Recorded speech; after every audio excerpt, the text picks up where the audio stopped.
बिहार विधानसभा चुनाव को कम वक्त बचा है, लेकिन अभी तक एनडीए में सीटों के बंटवारे पर सहमति नहीं बन पा रही है। खबर है कि चिराग पासवान ने तय कर लिया है कि अगर आज एनडीए में सीट बंटवारे पर कोई समाधान नहीं निकलता है तो फिर वो बिहार में 143 सीटों पर अपने उम्मीदवारों को उतारेगी। अमेरिका के कैलिफोर्निया से जंगल में लगी आग की दिल दहला देने वाली तस्वीरें सामने आई। बेकाबू आग ने वहां टूरिज्म के लिए मशहूर एक रिहायशी इलाके को अपनी चपेट में ले लिया और वहां के कई बड़े होटल और रिजॉर्ट इस आग की चपेट में आ गए। नापा वैली नाम के इस इलाके से जो वीडियो सामने आए उनमें कई बड़ी इमारतें लपटों से घिरी नजर आईं। आग की इन तस्वीरों ने हर किसी को सकते में डाल दिया। इमारतें धू धू कर जलती दिखाई दी। कैलिफोर्निया का ये इलाका अपने वाइन और टूरिज्म के लिए मशहूर है, लेकिन इस आग में वहां वाइन बनाने वाली कई फैक्ट्रियों को भी भारी नुकसान पहुंचा। आग की वजह से एक बड़ा इलाका जलकर राख हो गया। इलाके की एक बड़ी आबादी को वहां से जान बचाकर भागना पड़ा। बड़ी तादाद में दमकल कर्मी इस आग से जूझते नजर आए, लेकिन तेज हवाओं और गर्म मौसम की वजह से आग पर काबू पाना मुश्किल हो गया। बिहार में महागठबंधन में आरजेडी और कांग्रेस में दूरियां बढ़ने की खबर है। बताया गया कि महागठबंधन में आरजेडी ने कांग्रेस को 58 सीट का ऑफर दिया था। फिर उसके बाद आरजेडी के नेताओं ने 1-2 और सीट देने की बात की थी, लेकिन कांग्रेस के नेता 90 सीट से कम पर समझौते के लिए तैयार नहीं है, जिसके बाद आरजेडी और कांग्रेस के बीच दूरियां बढ़ने लगी है। अगर मामला आगे बढ़ता है तो कांग्रेस महागठबंधन से अलग हो सकती है। बिहार में 243 सीटों पर 3 चरणों में चुनाव होना है, जिसके नतीजे 10 नवंबर को आएंगे। यूपी के वाराणसी और बरेली समेत कई शहरों में बिजली विभाग के कर्मचारियों ने निजीकरण के विरोध में प्रदर्शन किया। बरेली में प्रदर्शन के लिए सड़कों पर उतरे सभी कर्मचारी अपने हाथों में जलती हुई मशाल लेकर पहुंचे और राज्य सरकार की निजीकरण की नीति को गलत बताते हुए नारेबाजी शुरू कर दी। सामूहिक गिरफ्तारी देने के मकसद से सभी प्रदर्शनकारियों ने थाने की ओर कूच कर दिया। पुलिस थाने के बाहर पहुंचकर बिजली विभाग के कर्मचारियों ने वहां भी काफी देर तक हंगामा किया और निजीकरण के मसौदे को जनता के हितों के खिलाफ बताया। निजीकरण होगा तो आम जनता त्राही त्राही कर जाएगी। इस देश का किसान, इस प्रदेश का किसान बिजली जलाना भूल जाएगा। बरेली की तरह वाराणसी में भी शाम के वक्त बिजली विभाग के कई कर्मचारी प्रदर्शन करने के लिए सड़कों पर उतरे। इस प्रदर्शन में भी कई लोगों ने मशालें जलाकर निजीकरण के खिलाफ विरोध जताया। वाराणसी की सड़कों पर भी लोगों का प्रदर्शन काफी देर तक चलता रहा। प्रदर्शनकारियों ने चेतावनी दी कि अगर सरकार अपनी निजीकरण की नीति वापस नहीं लेगी तो वो बड़े पैमाने पर आंदोलन करेंगे। आंध्र प्रदेश के गुंटूर में कृष्णा नदी का जलस्तर बढ़ने से कई इलाकों में पानी भर गया, जिससे लोगों की मुसीबत बढ़ गई। वहां लगातार हो रही बारिश की वजह से नदी में पानी बढ़ता चला गया, जिससे उसके आसपास मौजूद कई इलाके पानी में डूबे दिखाई दिए। जहां तक नजर गई वहां तक पानी ही पानी दिखा। सड़क का तो नामो निशान ही मिट गया हो। लोगों के खेतों में लगी फसल भी पानी में बर्बाद हो गई, जिससे उनका काफी नुकसान हुआ। वहां रहने वाले लोगों की रोजमर्रा की जिंदगी बुरी तरह प्रभावित हो गई। उनके मकानों में पानी भर गया। हर कोई किसी तरह वहां से बाहर निकलने की कोशिश में जुटा दिखा। कुछ लोग पुलिस की गाड़ी के पीछे पीछे मोटरसाइकिलों पर सवार होकर आगे बढ़ते नजर आए, तो कुछ ने खुद को इन मुश्किल हालात से बाहर निकालने के लिए एक नाव का सहारा लिया। जापान में एक यूनिवर्सिटी के छात्रों ने एक ऐसा मास्क तैयार किया जो मास्क पहनने वाले व्यक्ति के चेहरे को स्क्रीन पर डिस्प्ले करता है। कोरोना के संकट के बीच इस मास्क को जापान और ब्रिटेन के छात्रों ने एक प्रोजेक्ट के तहत तैयार किया, जो इसे पहनने वाले व्यक्ति के न केवल पूरे चेहरे को ढकता है, बल्कि मास्क के आगे लगी एक स्क्रीन उस व्यक्ति के चेहरे को एनिमेशन अवतार में डिस्प्ले करती है। इतना ही नहीं, ये मास्क व्यक्ति के चेहरे के भावों का पता लगाकर उसे स्क्रीन पर दिखा भी सकता है। Smile, angry, surprise। इस प्रोजेक्ट से जुड़ी एक छात्रा ने बताया कि इसमें कई ऐसे सेंसर लगे हैं जो चेहरे की त्वचा और उसमें होने वाले बदलावों को भांप सकते हैं। フェブセンサーがついているんですけれども、このセンサーが顔の छात्रों ने यह भी उम्मीद जताई कि मास्क पहनने की वजह से सामने वाले व्यक्ति की बातों या उनके भावों को समझने में जो मुश्किल होती है, ये मास्क उन मुश्किलों को भी दूर कर सकेगा। हरियाणा के महेंद्रगढ़ से परेशान करने वाली एक तस्वीर सामने आई, जिसमें एक सांड सड़क पर घूम रही बुजुर्ग पर अचानक हमला करता दिखा। बताया गया कि वो बुजुर्ग मॉर्निंग वॉक के लिए घर से निकली थी। तभी कुछ दूरी पर पहुंचते ही वहां पहले से मौजूद सांड ने उन पर हमला कर दिया, जिससे वो सड़क पर गिर गई। घटना के वीडियो में साफ दिखा कि जैसे ही बुजुर्ग सांड के करीब पहुंची, तभी तिराहे पर खड़े सांड ने दौड़कर उन्हें सड़क पर गिरा दिया। अपनी दादी को सांड से बचाने के लिए उनका पोता भागता हुआ वहां पहुंचा, लेकिन सांड ने उस पर भी हमला कर दिया। उसे सड़क पर गिराने के बाद सांड ने उसे कई बार लात मारी। इतने के बावजूद जैसे ही उसने सड़क पर गिरी अपनी दादी को उठाया, सांड ने दोनों पर फिर से हमला कर उन्हें गिरा दिया। इस बीच इलाके के लोग वहां जमा हो गए। एक ने डंडे से सांड को भगाने की कोशिश की तो दूसरा सावधानी बरतते हुए अपने मकान से बाहर निकला और दोनों को सड़क से उठाकर दूसरी सुरक्षित जगह ले गया। उत्तर प्रदेश के बरेली से एक दिल दहला देने वाला वीडियो सामने आया जिसमें सरकारी जमीन पर अवैध कब्जा करने पहुंचे 2 गुटों के लोग ताबड़तोड़ फायरिंग करते नजर आए। जिस सरकारी जमीन पर कब्जे के लिए यह तांडव हुआ वो बरेली में गंगा नदी के किनारे खाली पड़ी है, जिसे हड़पने के लिए 2 गुटों के बीच झगड़ा इस कदर बढ़ गया कि उन्होंने एक दूसरे पर ताबड़तोड़ फायरिंग कर दी। एक गुट के लोग अपने साथ ट्रैक्टर भी लाए थे जिस पर कई गोलियां दागी गईं। दहशत फैलाने के लिए हवा में भी कई गोलियां चलाई गईं। सामने आए एक वीडियो में कुछ लोग गोलियां चलाने के लिए भी कहते सुने गए। यही नहीं, कुछ लोगों के पास बंदूकें भी नजर आईं। बताया जा रहा है कि यह घटना इलाके के 2 भूमाफिया के बीच सरकारी जमीन पर अवैध कब्जा करने के लिए हुई। दहशत पैदा करने वाली इस घटना का वीडियो वायरल होने के बाद पुलिस ने भी मुकदमा दर्ज कर लिया। इसमें किसी की हताहत होने की कोई खबर नहीं है। पुलिस के द्वारा इसमें दोनों ही पक्षों के खिलाफ धारा 307 के अंतर्गत मुकदमा पंजीकृत किया गया है। इस घटना के बाद पुलिस ने उस सरकारी जमीन की निगरानी शुरू कर दी जिस पर अवैध कब्जे के लिए वहां गोलियां तक चल गईं। अमेरिका के कैलिफोर्निया से डरा देने वाला एक वीडियो सामने आया जिसमें रेलवे ट्रैक के नजदीक 2 लड़के स्केटबोर्ड पर ट्रेनों के गुजरने के समय स्टंट करते दिखे। हालांकि कैलिफोर्निया में किस जगह खतरनाक स्टंट का यह वीडियो रिकॉर्ड किया गया ये साफ नहीं हो पाया, लेकिन उसमें साफ दिखा कि एक-एक कर दोनों लड़कों ने स्केटबोर्ड पर स्टंट दोहराकर अपनी किस्मत आजमाने की कोशिश की। उन लड़कों ने जान की परवाह किए बगैर स्टंट तब किए जब ट्रेनें वहां से गुजरी। वीडियो में पहली ट्रेन अपनी रफ्तार से गुजरती दिखी, तभी पहला लड़का स्केटिंग करते हुए आगे बढ़ा और ट्रेन से टकराने के बाद उसने सही सलामत वापसी कर ली। खतरनाक स्टंट का वो खेल वहीं नहीं रुका, उसने ऐसा करने के लिए अपने साथी को भी उकसाया, जिसके बाद अगली ट्रेन के वहां से गुजरते ही दूसरे लड़के ने भी इस जानलेवा स्टंट को पूरे जोश से पूरा किया। उसके तुरंत बाद पहले लड़के ने फिर स्टंट को दोहराया, लेकिन इस बार वापसी करते वक्त वो गिर गया।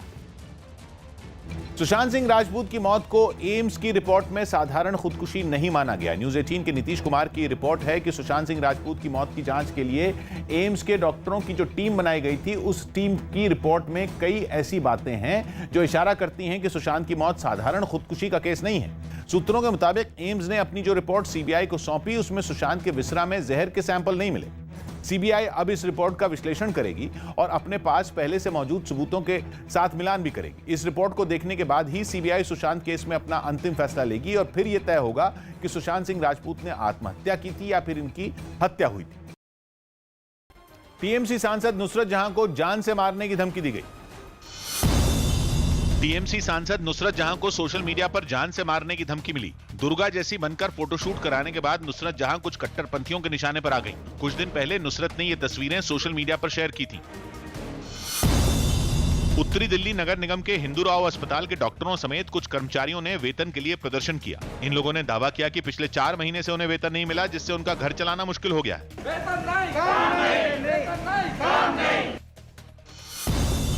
दिल्ली के पास यूपी के गाजियाबाद में पुलिस ने मानव तस्करी का पर्दाफाश किया और 19 नाबालिगों को आरोपियों से छुड़ा लिया। दावा है कि इन बच्चों को नेपाल से लाया जा रहा था।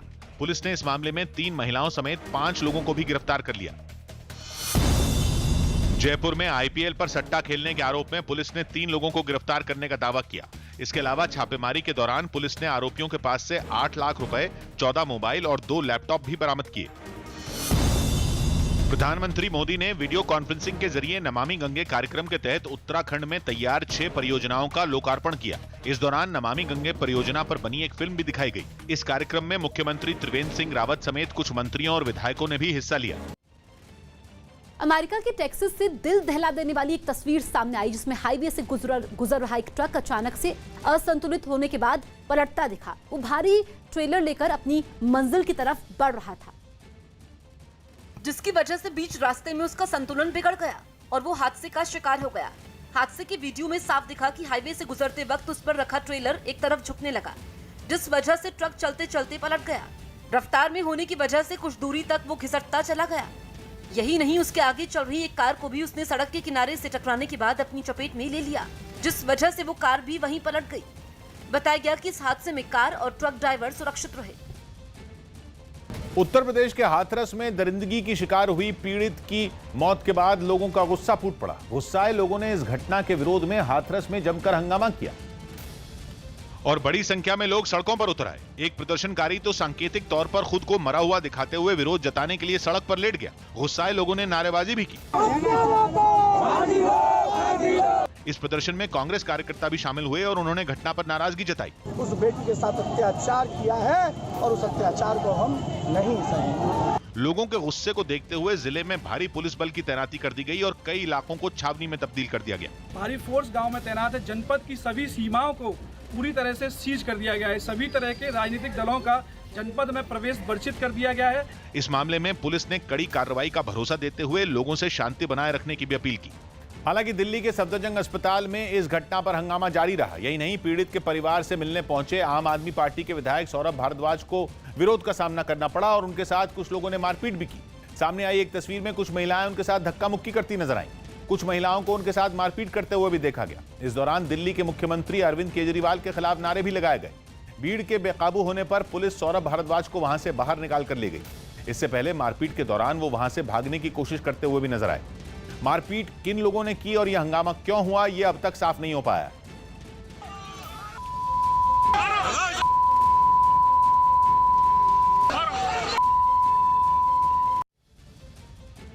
रिलायंस रिटेल में एक और बड़ा निवेश हुआ है। इस बार जनरल अटलांटिक ने 3,675 करोड़ के निवेश का ऐलान किया है। इस निवेश के बदले जनरल अटलांटिक को 0.84% की हिस्सेदारी मिलेगी। RIL की सब्सिडरी में जनरल अटलांटिक का ये दूसरा निवेश है। इससे पहले ये कंपनी रिलायंस जियो में भी निवेश कर चुकी है। डील पर खुशी जाहिर करते हुए RIL के CMD मुकेश अंबानी ने कहा कि भारतीय रिटेल में बड़े बदलाव के लिए दोनों कंपनी मिलकर काम करेंगी। तो रिलायंस रिटेल में एक और बड़ा निवेश किया गया है। इस बार जनरल अटलांटिक ने 3,675 करोड़ के निवेश का ऐलान किया है। इस निवेश के बदले जनरल अटलांटिक को 0.84% की हिस्सेदारी मिलेगी। RIL की सब्सिडरी में जनरल अटलांटिक का ये दूसरा निवेश है। इससे पहले ये कंपनी रिलायंस जियो में भी निवेश कर चुकी है। डील पर खुशी जाहिर करते हुए CMD मुकेश अंबानी ने कहा कि भारतीय रिटेल में बड़े बदलाव के लिए दोनों कंपनी मिलकर काम करेंगी। उत्तर प्रदेश के बरेली से एक दिल दहला देने वाला वीडियो सामने आया है, जिसमें सरकारी जमीन पर अवैध कब्जा करने पहुंचे दो गुटों के लोग ताबड़तोड़ फायरिंग करते नजर आए। जिस सरकारी जमीन पर कब्जे के लिए यह तांडव हुआ वो बरेली में गंगा नदी के किनारे खाली पड़ी है, जिसे हड़पने के लिए दो गुटों के बीच झगड़ा इस कदर बढ़ गया कि उन्होंने एक दूसरे पर ताबड़तोड़ फायरिंग कर दी। एक गुट के लोग अपने साथ ट्रैक्टर भी लाए थे, जिस पर कई गोलियां दागी गई। दहशत फैलाने के लिए हवा में भी कई गोलियां चलाई गई। सामने आए एक वीडियो में कुछ लोग गोलियां चलाने के लिए भी कहते सुने गए। यही नहीं, कुछ लोगों के पास बंदूकें भी नजर आईं। बताया जा रहा है कि यह घटना इलाके के दो भूमाफिया के बीच सरकारी जमीन पर अवैध कब्जा करने के लिए हुई। दहशत पैदा करने वाली इस घटना का वीडियो वायरल होने के बाद पुलिस ने भी मुकदमा दर्ज कर लिया। इसमें किसी की हताहत होने की कोई खबर नहीं है। पुलिस के द्वारा इसमें दोनों ही पक्षों के खिलाफ धारा 307 के अंतर्गत मुकदमा पंजीकृत किया गया है। इस घटना के बाद पुलिस ने उस सरकारी जमीन की निगरानी शुरू कर दी, जिस पर अवैध कब्जे के लिए वहां गोलियां तक चल गईं। दिल्ली के पास नोएडा में पुलिस ने मुठभेड़ के बाद 2 बदमाशों को गिरफ्तार कर लिया। बताया गया कि गिरफ्तार बदमाश जयपुर के रहने वाले हैं। नोएडा में किराए के मकान पर रहकर यहां लूटपाट की घटनाओं को अंजाम दे रहे थे। बाइक पर जा रहे बदमाशों को पुलिस ने रुकने का इशारा किया था, लेकिन बदमाश भागने की कोशिश करने लगे और इसी बीच उन्होंने पुलिस की टीम पर फायरिंग कर दी, जिसके बाद पुलिस की जवाबी कार्रवाई में दोनों बदमाश घायल हुए, जिन्हें अस्पताल में भर्ती करवाया गया। जो हमारा सेक्टर 5-6 का एरिया है, वहाँ पे अभी शाम में लगभग 9 साढ़े 9 बजे के आसपास एक स्नैचिंग की घटना की सूचना मिली। हमारे जो सादे में लगे हुए लोग थे, उन लोगों को जानकारी प्राप्त हुई। इमीडिएटली एक्ट करते हुए हम लोगों ने उस गाड़ी को ऑलमोस्ट ट्रेस कर लिया, जिस गाड़ी ने इस घटना को किया था। उसके बाद उसकी चेज़ की गई। उस गाड़ी को चेज़ करने के क्रम में ये गाड़ी जहाँ हम लोग खड़े हैं, चूँकि ये कैनाल का डार्क एरिया है, यहाँ पे आके ये गाड़ी घुस गई और इन्होंने अपने आप को घिरा देखा। उसके बाद इन लोगों ने हमारी जो चेजिंग टीम्स थी उसके ऊपर अटैक किया। हम लोगों ने जवाबी कार्रवाई की। दक्षिण पूर्वी एशियाई देश कंबोडिया से एक अनोखी खबर सामने आई। वहां एक चूहे को उसकी बहादुरी के लिए गोल्ड मेडल से नवाजा गया। जानवरों के लिए काम करने वाली ब्रिटेन की एक संस्था ने बारूदी सुरंगें खोजने वाले इस चूहे को सम्मानित किया और वो छोटा सा गोल्ड मेडल उस चूहे के गले में टंगा हुआ भी नजर आया। मगर इतनी बड़ी उपलब्धि से बेखबर चूहा अपनी ही धुन में मगन दिखा। वो खतरे से बेपरवाह एक इलाके में मिशन पर डटा नजर आया। वो बारूदी सुरंगों की खोज में इलाके का चप्पा चप्पा छानता दिखा। इनाम पाने वाला चूहा अफ्रीकन जायंट पाउच रैट प्रजाति का चूहा है, जिसकी सूंघने की क्षमता बहुत तेज होती है। अपनी इस ताकत से वो विस्फोटकों के केमिकल का पता लगा सकता है और फिर चूहे के हल्के वजन की वजह से बारूदी सुरंग पर चलते वक्त धमाके का डर भी नहीं रहता। इतना ही नहीं, चूहा महज आधे घंटे में एक टेनिस कोर्ट के बराबर इलाके को साफ कर सकता है, लेकिन इसी काम में मेटल डिटेक्टर को 4 दिन लग जाते हैं। बताया गया कि चूहा पिछले 7 साल में 39 बारूदी सुरंगों का पता लगा चुका है और ऐसा करके उसने कई जिंदगियां बचाई हैं। यूपी के बरेली में पुलिस ने एक फैक्ट्री में छापा मारकर नकली गुटखा बनाने का पर्दाफाश किया। पुलिस ने इस बीच कई नामी कंपनियों के नकली गुटखे भी बरामद किए। पुलिस ने गुटखों के साथ ही उन मशीनों को भी जब्त कर लिया है जिनसे नकली गुटखा बनाया जा रहा था। पुलिस ने इस छापेमारी के समय एक आरोपी को गिरफ्तार किया। बताया गया कि बरेली में कुछ जगहों पर पुलिस को नकली गुटखा बनाने की शिकायतें मिली थी, जिसके बाद इस छापेमारी की कार्रवाई को अंजाम दिया गया।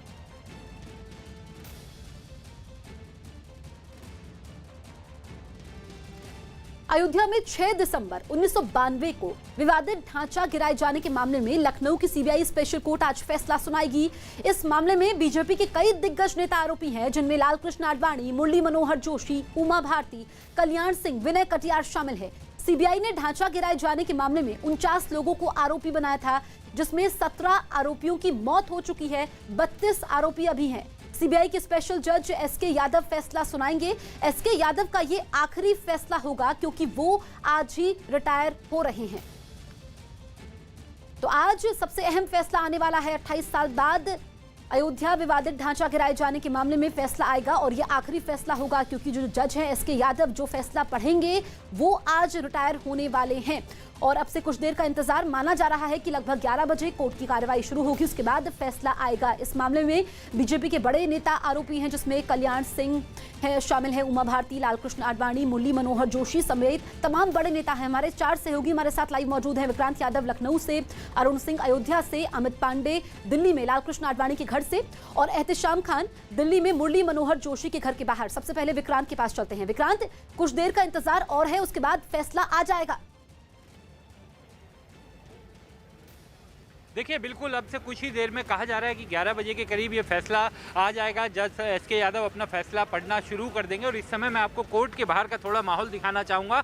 अब देखिए, पुलिस ने पूरे कोर्ट के आसपास सुरक्षा के तगड़े इंतजाम किए हुए हैं क्योंकि काफ़ी इस केस के आरोपी हैं, हाई प्रोफाइल आरोपी हैं। इस कारण पुलिस ने सुरक्षा के भी इंतजाम काफ़ी तगड़े किए हुए हैं। मीडिया के लिए अलग से बैरिकेडिंग की हुई है, जिसके एक तरफ मीडिया को रुकने को कहा गया है, वहीं से रिपोर्टिंग कर सकते हैं। और कोर्ट के परिसर के सामने का हिस्सा पूरा खाली रखा हुआ है कि जब आरोपी यहां पर पहुंचे तो किसी तरह का कोई हुड़दंग या कोई भीड़ में कुछ ना हो सके। और कोरोना को देखते हुए भी खास तौर पर ये इंतजाम किए हुए हैं। और एक बड़ी बात, क्योंकि ये केस 28 साल तक अदालत में केस चला है। जज एसके यादव रिटायर हालांकि पहले ही हो गए थे, उन्हें एक्सटेंशन इसी कारण मिला था क्योंकि वो इस केस को सुन रहे थे और पुराना केस लगातार वो सुन रहे थे, इसी कारण एक्सटेंशन मिला। आज ये फैसला सुनाने के बाद वो रिटायर भी हो जाएंगे।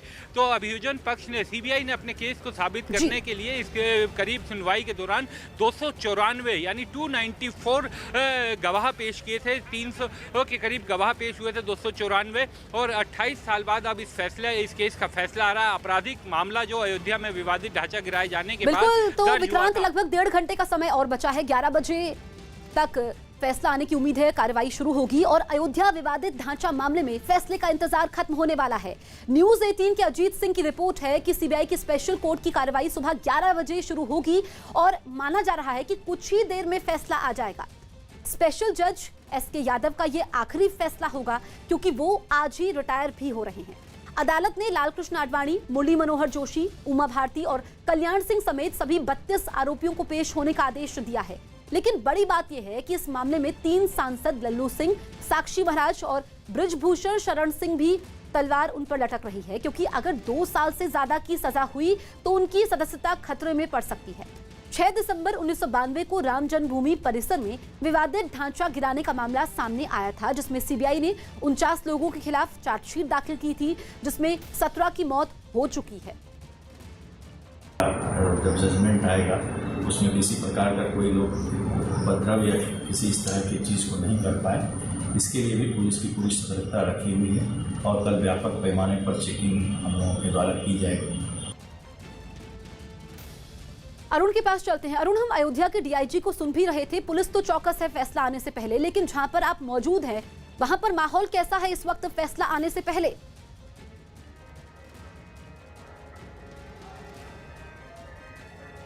देखिए, मैं इस वक्त हनुमानगढ़ी में मौजूद हूं और प्रभु श्री राम के दर्शन करने जो लोग भी आते हैं पहले हनुमानगढ़ी में यहां पर पूजा अर्चना करते हैं। इस वक्त हनुमानगढ़ी के ठीक पीछे ही जो विवादित ढांचा था, अब जहां पर राम जन्मभूमि पर राम मंदिर बनना है, भव्य दिव्य राम मंदिर बनना है, इससे थोड़ी दूर पर है, लेकिन वहां पर अभी भी जाने की इजाज़त हमको नहीं है। मैं यहाँ पर हूँ हनुमानगढ़ी, हमारे साथ संत राजू दास जी हैं, महंत हैं यहाँ के। राजू दास जी, आडवाणी जी, जोशी, रितंभरा, उमा भारती, इन सब पे फैसला आना है। 28 साल बाद ये फैसला आ रहा है और क्रिमिनल कॉन्स्पिरेसी का ये केस है कि क्या विवादित ढांचे को इन लोगों ने जानबूझकर ढाया था, इनकी भूमिका थी, उस पर फैसला आएगा।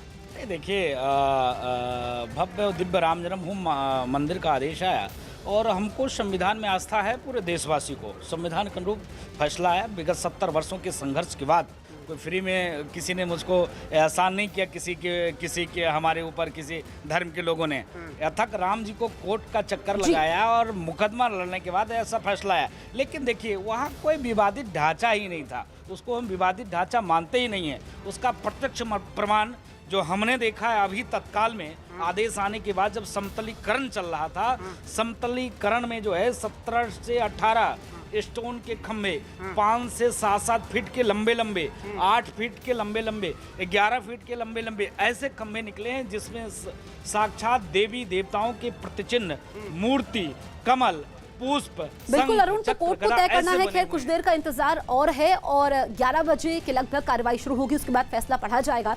दरअसल अयोध्या विवादित ढांचा गिराने के मामले में 49 लोगों को आरोपी बनाया गया है, जिनमें 17 आरोपियों की मौत हो चुकी है। इन आरोपियों में लालकृष्ण आडवाणी, मुरली मनोहर जोशी, कल्याण सिंह, उमा भारती, साक्षी महाराज शामिल हैं। इसके अलावा साध्वी रितंभरा भी शामिल है।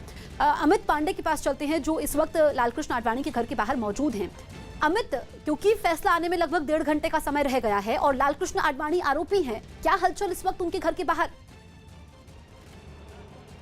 देखिए, इस वक्त हम उनके घर के सामने मौजूद हैं और हालांकि यहाँ पर जैसे रोज का नज़ारा होता है वैसे एक सामान्य दिन की तरह उनके घर के आगे नज़ारा है। और स्टाफ यहाँ पर, हमने उनसे जानकारी ली तो उनका यही कहना है कि जो दैनिक दिनचर्या की गतिविधियाँ होती हैं वही आज उन्होंने सुबह से किया है। मसलन कुछ योगा किया और उसके बाद फैसले पर उनकी नज़र रहेगी, कोर्ट प्रोसीडिंग्स पर उनकी नज़र रहेगी। और जहाँ तक लखनऊ में कोर्ट प्रोसीडिंग्स पे पार्ट लेने का सवाल है, उनके वकील के माध्यम से अदालत को सूचित किया जाएगा कि वो स्वास्थ्य कारणों की वजह से वहाँ पर उपस्थित नहीं हो पाएंगे और उसके बाद जैसा अदालत आदेश देगी उनकी उपस्थिति को भी लेकर वो इसको ये स्वीकार करेंगे। कुल मिलाकर यहाँ पर अपनी दैनिक दिनचर्या का पालन करने के बाद यहाँ पर वो उस कोर्ट की गतिविधि पर नज़र रखे हुए हैं और एक शांत दिन, एक फैसले का इंतजार करते हुए दिन ये पूरा का पूरा अपना बिता रहे हैं और उसकी शुरुआत वो ऐसे कर रहे हैं। चलिए, हम एहतशाम के पास चलते हैं, जो मुरली मनोहर जोशी के घर के बाहर मौजूद हैं। एहतशाम, वहां पर क्या हलचल इस वक्त आप देख पा रहे हैं?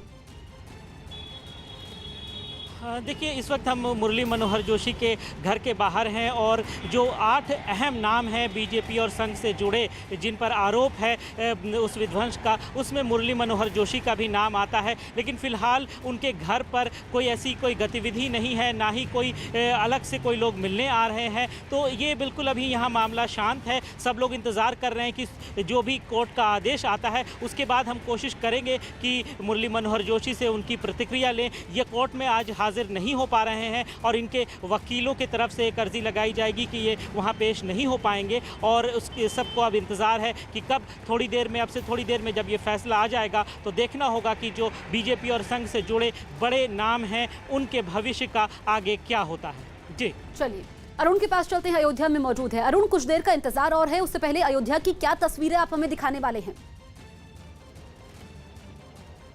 मैं आपको फिर तस्वीरें दिखाता हूं। हनुमानगढ़ी की तस्वीरें ये हैं और संत राजू दास जी जो महंत हैं वो हमारे साथ अभी भी मौजूद हैं। महंत जी, मैं आपसे ये पूछ रहा था कि अभी तो ये अयोध्या की बात अभी चली रही थी, अभी बहुत सारे लोग ऐसे हैं जिन्होंने मथुरा और काशी की बात शुरू कर दी, मथुरा की भी बात शुरू हो गई। आपको लगता नहीं कि इस विवाद को खत्म करना चाहिए कि विवाद बढ़ाते जाना चाहिए? नहीं, विवाद तो खत्म ही है, विवाद खत्म है। विवाद कहाँ है? आप देखिए, सारे एविडेंस, सारे साक्ष्य, सारे प्रमाण दिए आपने। 70 वर्षों से भगवान को कोर्ट के चक्कर कटाया, किसी ने एहसान मेरे ऊपर थोड़े नहीं किया, कोर्ट के चक्कर काटे। मथुरा और काशी की क्या बात है? और मथुरा और काशी साक्षात प्रमाण आप देख सकते हैं, वहाँ कुछ एविडेंस भी मुझको नहीं देना है, तो आप क्यों नहीं फैसला देते?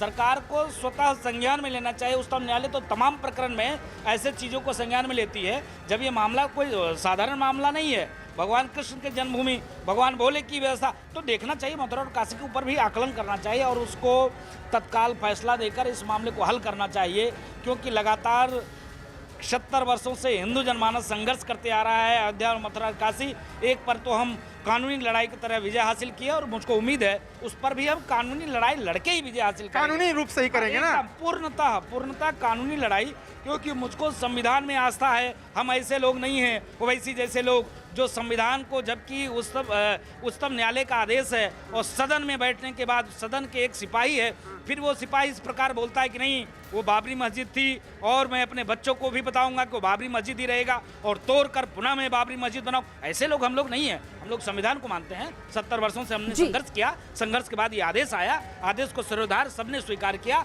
यहाँ तक मेरा आखिरी सवाल आपसे है कि आडवाणी जी, जोशी जी, इस तरह के बड़े लोगों के नाम है, आज के फैसले पर क्या प्रतिक्रिया आपकी है? नहीं, आज के फैसले पर प्रतिक्रिया हमारी यही है कि हम चाहते हैं कि एक ही मामले में दो जो है आदेश नहीं आना चाहिए। जिस प्रकार राम जन्मभूमि के मामले हल हो गए, उसी प्रकार हम उम्मीद करते हैं कि संविधान मुझको आशा है, उम्मीद हम करते हैं कि यह मामले को ख़त्म कर देना चाहिए, क्योंकि अगर इस मामले को हम बढ़ाते हैं, आगे करते हैं, तो लोगों को राजनीति करने का पुनः मौका मिलेगा।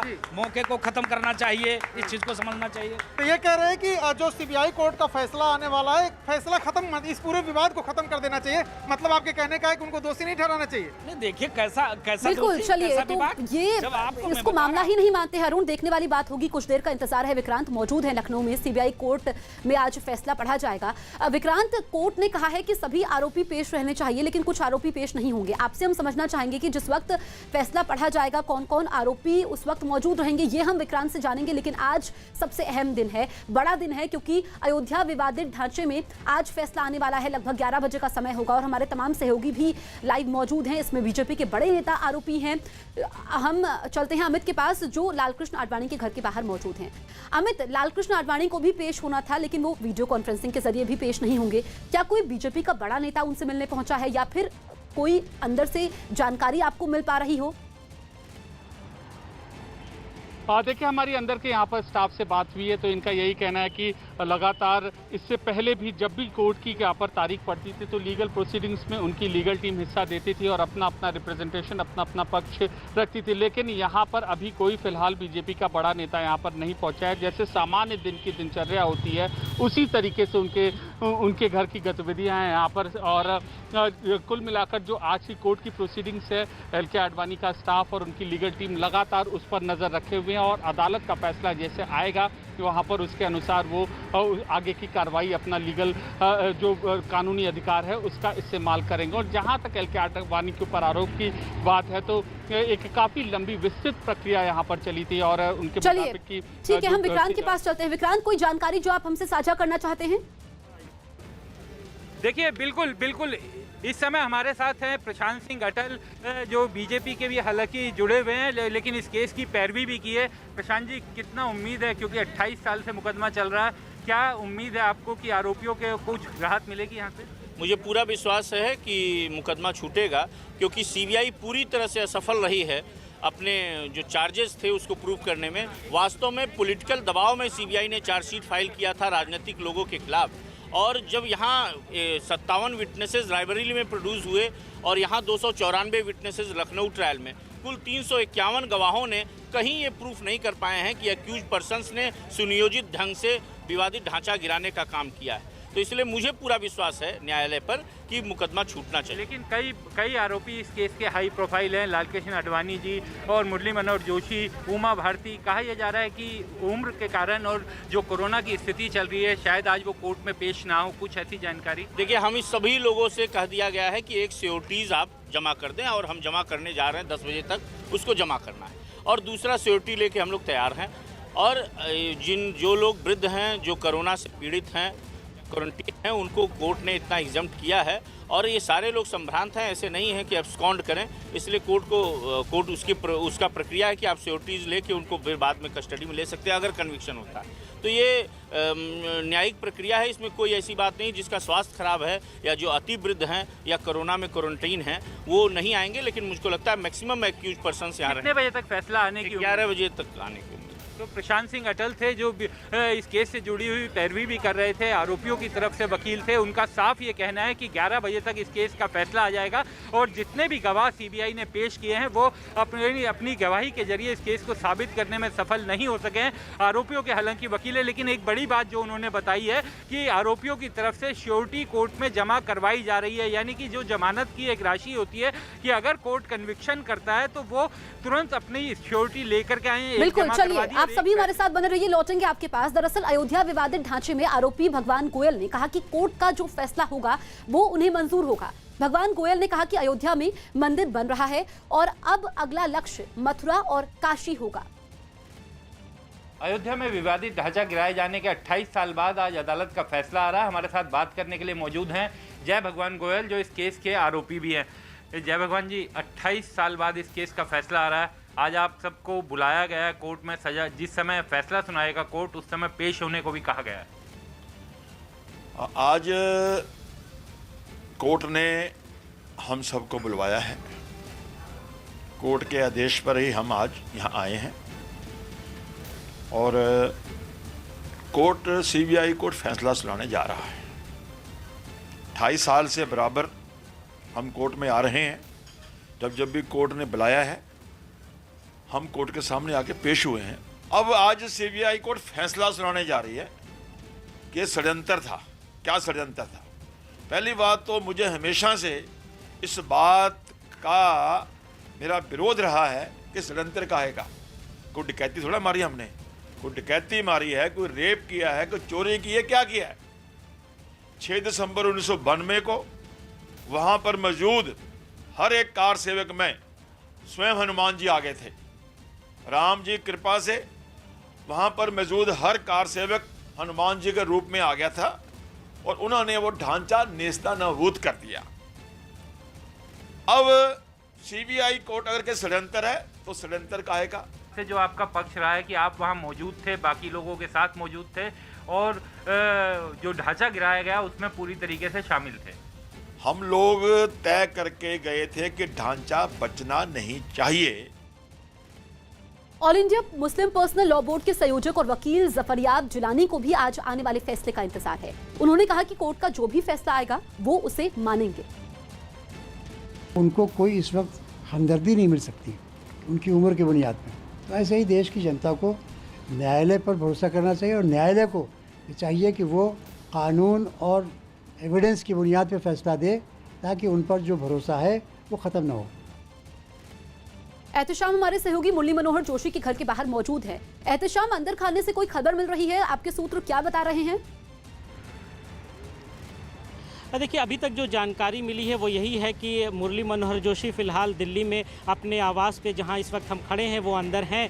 अब सवाल ये कि जब कोई भी क्रिमिनल केस होता है तो उसमें जब फैसला सुनाया जाए तो उस वक्त आरोपियों को वहां मौजूद होना होता है, लेकिन कुछ ऐसे सर्कमस्टेंसेस हैं जिसमें कि उनको इस पे पेशी से छूट मिल सकती है। अब देखना होगा कि इनके वकीलों की तरफ से, जैसा कि आदेश था कोर्ट का कि 10 बजे के बाद वो सारे कागजात वहाँ जमा करें, जिसको ज़मानती भी अपनी वहाँ पे वो तैयार रखें, तो ये सारी प्रक्रिया हो रही है। अब देखना है कि क्या उनको कोई छूट मिलती है या फिर हो सकता है कि जज ये चाहे कि वो पहले आरोपी को देखें वीडियो कॉन्फ्रेंसिंग के जरिए और उसके बाद फैसला सुनाएं। तो ये सारी चीज़ें आपसे थोड़ी देर में साफ हो पाएंगी, लेकिन ये तय है कि ये मुरली मनोहर जोशी वहाँ आज अदालत में फिजिकली पेश नहीं होंगे, लेकिन हाँ अब उनको किस तरह की छूट मिलती है या जज इनको देखना चाहते हैं ये अब से थोड़ी देर में साफ होगा जब इनके वकील वहाँ पर इसकी अर्जी कोर्ट में लगाएंगे। तस्वीर साफ हो जाएगी। लगभग 11 बजे का वक्त होगा और सभी आरोपियों को पेश रहने के लिए तो कहा गया है, लेकिन क्या जो बीजेपी के बड़े नेता हैं उनकी किस्मत का फैसला आज होने वाला है, क्योंकि आज